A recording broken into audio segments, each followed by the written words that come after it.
ये काम ग्राम पंचायत का है। अगर ग्राम पंचायत चाहता तो। दोस्तों, बिहार में पंचायती राज व्यवस्था को लेकर जनसुराज ने कई सवाल उठा दिए हैं। देखिए, बिहार सरकार को घेरते हुए जनसुराज नजर आ रही है। जनसुराज के क्या कुछ कह रहे हैं मनोज भारती और साथ ही साथ जनसुराज के नेता, आप इस वीडियो में देखिए।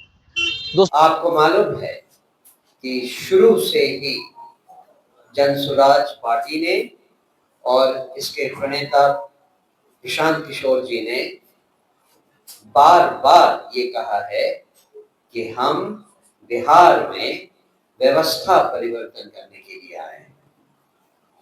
व्यवस्था परिवर्तन कैसे किया जाए, इस पर एक बहुत अहम मुद्दा आपको बताने हम आपके सामने आए हैं। आप सब जानते हैं कि 1993 में ही जब नरसिम्हा राव जी की सरकार थी तो एक पंचायती राज कानून बनाया गया था, जिसका पालन देश के विभिन्न राज्यों ने अपने अपने तरीके से किया। और फिर बाद में सरकार ने ये भी नियम बना दिया था कि जब तक किसी राज्य में पंचायती राज व्यवस्था लागू नहीं हो जाए तब तक वहां पर कोई बजट नहीं भेजा जाएगा, डेवलपमेंटल बजट।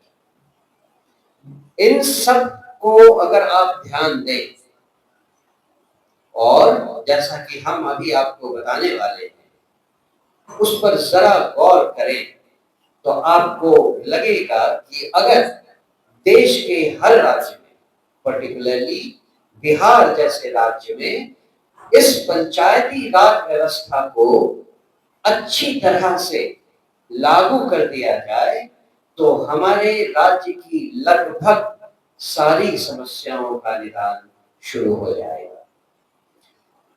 2006 में यही आज के हमारे मुख्यमंत्री नीतीश बाबू ने पंचायती राज के ओरिजिनल डॉक्यूमेंट को, जो पहले से बिहार में लागू था, उसे कंप्लीटली ओवरऑल कर दिया और उस डॉक्यूमेंट के बदले नीतीश बाबू ने जो डॉक्यूमेंट बनाया वो आपके सामने अधिनियम 2006 के नाम से लाया गया था। ये पंचायती राज अधिनियम और किसी का नहीं, नीतीश बाबू का ही लाया हुआ है।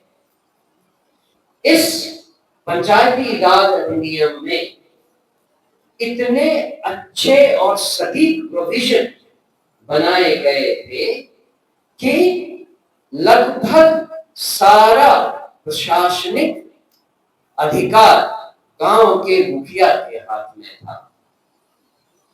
लेकिन जैसे जैसे प्रशासन को समझ में आने लगा कि उनके पावर को हटाया गया है और ग्राम पंचायत लेवल पर सारे अधिकार सीमित कर दिए गए हैं, तो लोगों की मंशाएं बदलने लगी।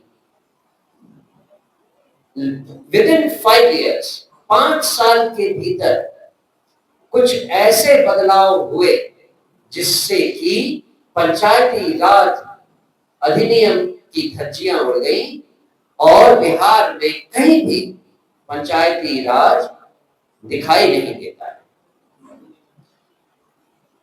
मैं आपको एक छोटा सा एग्जाम्पल देता हूं। ये अधिनियम बार बार कहता है कि जनता का प्रतिनिधित्व उनके अपने शासन के लिए, उनको क्या जरूरत है इसके लिए, उनकी क्या ख्वाहिशें हैं इसके लिए, जो फोरम उनके लिए बनाया गया है वो न तो लोकसभा है न विधानसभा है, वो ग्राम सभा है। और ग्राम सभा में जितने तरह से ग्राम सभा के सदस्य भाग लेने चाहिए वो अगर होने लगे तो बीडीओ हो या एडीएम हो या डीएम हो सबकी नींदें हराम हो जाएंगी, क्योंकि जनता का फैसला, जनता की इच्छाएं, जनता की जरूरतें जनता के द्वारा ग्राम पंचायत के मार्फत उन तक पहुंचेंगी और उसके हिसाब से ही सारे प्रोग्राम होंगे, बजटिंग होगी और उसका इम्प्लीमेंटेशन होगा। ग्राम सभा के लोग जो कार्य किए जाते हैं उसके लिए तरह तरह की निगरानी समितियां बना सकते हैं। उस निगरानी समिति का काम है कि जितने कार्य हो रहे हैं उसमें अगर कोई धांधली हुई उसकी जानकारी उनके पास है, अगर उसमें कुछ कमी रह गई उसकी जानकारी उनके पास है। इन सब की शिकायतें ग्राम पंचायत के लेवल पर ही हो सकती है। और सोच कर देखिए, अगर हमने अपने गांव में आम जनता को सशक्त बना दिया तो समाज में हो रही कितनी सारी अराजकता को और करप्शन को कम किया जा सकता है। तो जब प्रशांत किशोर जी ने कहा कि हम बिहार में व्यवस्था परिवर्तन के लिए आए हैं, तो उसका मतलब कई तरह से हम चेंजेस लाएंगे, लेकिन जो सबसे इंपॉर्टेंट पार्ट इस पूरी प्रशासन व्यवस्था का है उसको चेंज करना, उसको बदलना हमारे लिए प्रायोरिटी होगी।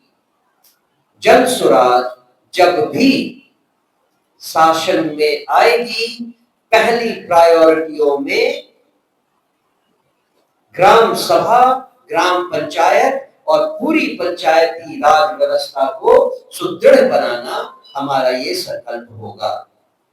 आज इस प्रेस कॉन्फ्रेंस के माध्यम से हम आज की सरकार को, आज के मुख्यमंत्री को, उन्हीं नीतीश कुमार को जिन्होंने ये डॉक्यूमेंट बनाया था, उनको आगाह करना चाहते हैं कि अगर आप और जनता की आंखों में धूल नहीं झोंकना चाहते हैं तो पंचायती राज व्यवस्था जल्दी से जल्दी पूरी तरह व्यवहार में लाने की प्रक्रिया जारी कीजिए। अभी अभी प्रेस रिपोर्ट में पता चला कि उप मुख्यमंत्री पंचायतों में शिविर लगाकर युवाओं को रोजगार के लिए लोन दिलवाने का काम कर रहे हैं बैंकों से। ये काम उनका नहीं था। जी और हमारे माननीय महासचिव जी की बातें विस्तार से सुनी, पंचायती राज अधिनियम पर गहन चिंतन से आप अवगत हुए। मेरा एक सवाल है बिहार सरकार से, इससे अधिक मैं समय भी नहीं लूंगा। सरकार ने जो 2006 में पंचायती राज अधिनियम लाया, उसमें लाया कि 7,000 की आबादी पर पंचायतों का गठन किया जाएगा। एक पंचायत में 7,000 पॉपुलेशन मतलब 3500-3600 के करीब में मतदाता, तब वो पंचायत गठित होगा।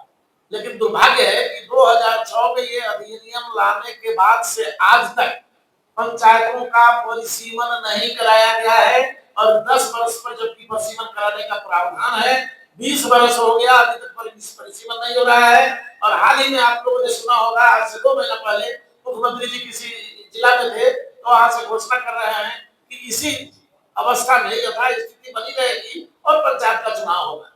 तो दुर्भाग्य तो यह है कि किसी पंचायत में 14,000 की आबादी हो गई है, किसी पंचायत में 18,000 की आबादी हो गई है और ये स्थिति में सही मायने में जनतंत्र वहां काम नहीं कर पा रहा है, लोकतांत्रिक तरीके से पंचायतों का चुनाव नहीं हो पा रहा है। जो परिस्थिति बनी हुई आप जान रहे हैं, रिश्वत और घूसखोरी के दम पर मुखिया चुने जाते हैं। अब मुखिया भ्रष्टाचार का एक बड़ा यूनिट ग्राम पंचायत राज बनता चला जा रहा है।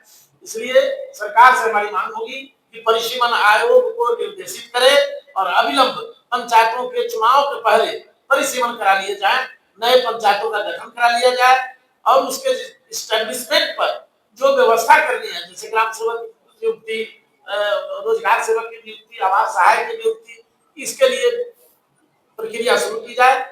ये जनसुराज की मांग। दोस्तों, आपने देखा कि पंचायती राज व्यवस्था को लेकर जनसुराज सवाल खड़ा कर रही है और कह रही है कि पंचायती राज व्यवस्था में कई खामियां हैं।